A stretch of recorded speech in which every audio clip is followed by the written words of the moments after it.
गोष्ठदीकृतवाराशिं वशयीकृत राक्षसं रामायण महामालरत्नं ವಂದೇ ಸನೀಲಾತ್ಮಜಂ. ಸಮಸ್ತ ಸಮುದ್ರವನ್ನು ಒಂದು ಹಸುವಿನ ಹೆಜ್ಜೆಗೆ ಸಮಾನವಾಗಿ ಮಾಡಿದವನು, ಎಲ್ಲ ರಾಕ್ಷಸರನ್ನು ಸೊಳ್ಳೆಗಳಿಗೆ ಸಮಾನವಾಗಿ ಮಾಡಿದವನು, ರಾಮಾಯಣವೆಂಬ ಶ್ರೇಷ್ಠ ಸರದಲ್ಲಿ ರತ್ನ ಪದಕದಂತಿರುವ ವಾಯುವಿನ ಮಗನಾದ ಹನುಮಂತನನ್ನು ನಾನು ಯಾವಾಗಲೂ ವಂದಿಸುತ್ತೇನೆ. ಅಂಜನಾನಂದನಂ ವೀರಂ ಜಾನಕಿ ಶೋಕನಾಶನಂ ಕಪೀಶಮಕ್ಷಹಂತಾರಂ ವಂದೇ ಲಂಕಾ ಭಯಂಕರಂ.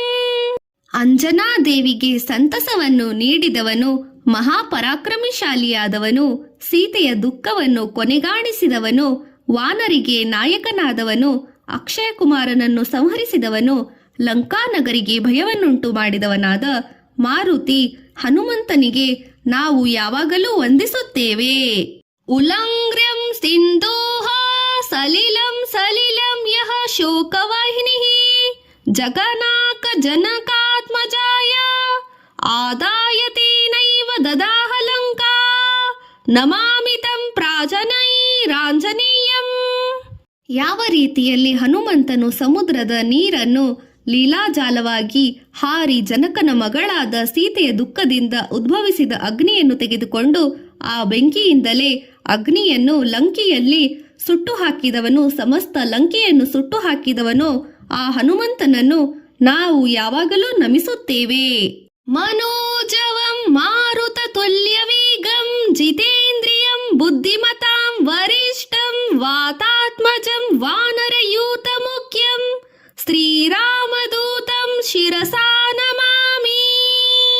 ಮನಸ್ಸಿಗಿಂತಲೂ ವೇಗವಾಗಿ ಧಾವಿಸುವವನು, ಚಂಡಮಾರುತಕ್ಕೆ ಸಮಾನವಾದ ವೇಗವುಳ್ಳವನು, ಇಂದ್ರಿಯಗಳನ್ನು ಗೆದ್ದವನು, ಮಹಾಬುದ್ಧಿವಂತರಲ್ಲಿ ಶ್ರೇಷ್ಠನಾದವನು, ವಾಯುದೇವನಿಗೆ ಮಗನಾದವನು, ಸಮಸ್ತ ಕಪಿಗಳ ರಾಜ ಮಂಗಗಳ ಗುಂಪಿಗೆ ಮುಖ್ಯಸ್ಥನಾಗಿರುವ ಶ್ರೀರಾಮನ ದೂತನಿಗೆ ನಾನು ತಲೆಬಾಗಿ ಯಾವಾಗಲೂ ವಂದಿಸುತ್ತೇನೆ.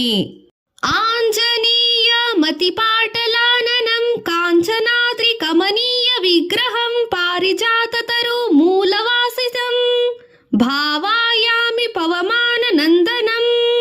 ಅಂಜನಾದೇವಿಯ ಮಗನಾದ ಕಡು ಕೆಂಪು ಬಣ್ಣದ ಮುಖವಿರುವವನು, ಸುವರ್ಣ ಪರ್ವತದಂತೆ ಸುಂದರ ಶರೀರವುಳ್ಳವನು, ಪಾರಿಜಾತ ಮರದ ಬುಡದಲ್ಲಿ ವಾಸಿಸುವವನು, ವಾಯುದೇವನಿಗೆ ಆನಂದವನ್ನು ಉಂಟು ಮಾಡುವ ಪುತ್ರನಾದ ಮಾರುತಿಯನ್ನು ಹನುಮಂತನಾದ ನಾನು ಅವನನ್ನು ಯಾವಾಗಲೂ ಧ್ಯಾನಿಸುತ್ತೇನೆ. ಯತ್ರ ಯತ್ರ ರಘುನಾಥ ಕೀರ್ತನಂ ತತ್ರ ತತ್ರ ಕೃತಮಸ್ತಕಾಂಚನೀಂ ಭಾಷ್ಪಾಪಾರಿ ಪರಿಪೂರ್ಣಲೋಚನಂ ಮಾರುತಿಂ ನಮಾಮಿ ನಮತಾ ರಾಕ್ಷಸಾಂತಕಂ. ಎಲ್ಲೆಲ್ಲಿ ಶ್ರೀರಾಮನ ಸಂಕೀರ್ತನೆಯು ನಡೆಯುತ್ತದೆಯೋ ಅಲ್ಲೆಲ್ಲಿ ತಲೆಯ ಮೇಲೆ ಕೈ ಜೋಡಿಸಿಕೊಂಡು ಕಣ್ಣುಗಳಲ್ಲಿ ಆನಂದ ಭಾಷ್ಪದ ನೀರು ತುಂಬಿಕೊಂಡಿರುವವನು, ರಾಕ್ಷಸರಿಗೆ ಅಂತಕನು ಆದ ಮಾರುತನ ಮಗನನ್ನು ಹನುಮಂತನನ್ನು ನಾವೆಲ್ಲರೂ ಸದಾ ನಮಸ್ಕರಿಸುತ್ತೇವೆ.